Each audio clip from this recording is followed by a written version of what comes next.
Alright guys, so I'm back here with my cool little car here. So let's see how it does.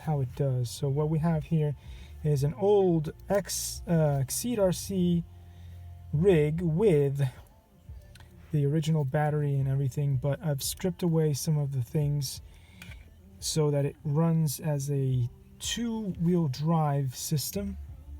Pretty easy to do. You just remove the drive shaft from the middle there. It's got a Tamiya motor, which is way better than what came with the original rig. I changed out this here, and I gotta thank the awesome eBay store. I think it's called Top Racing. Top Racing was nice enough to give me this cool servo there that you see that came with Turbo Ricks here.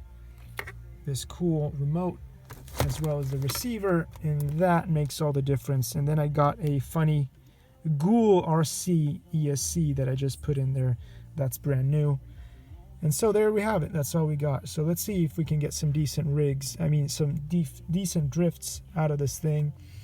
I know a lot of people will just really, how do you say, will be a real downer on this, going like, oh, but you know, you don't have a Yokomo or whatever top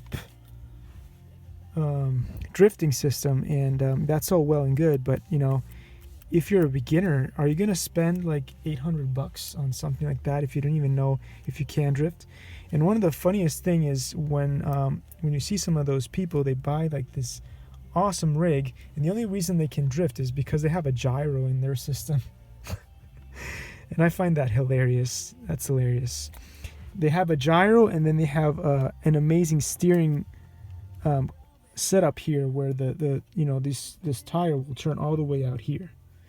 So that's how they drift, which is, you know, that's really hilarious for me, because you know, the real drifters, you know, the ones who are really good, they just need a limited turning radius here, just as much as your car would, like your real driving car, your regular, I don't know, Toyota or Honda that you can get out there.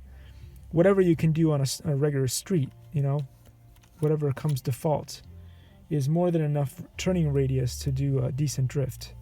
You don't need to do extra custom stuff. But yeah, we'll see how this does. Again, I'm not an expert. I'm just messing around.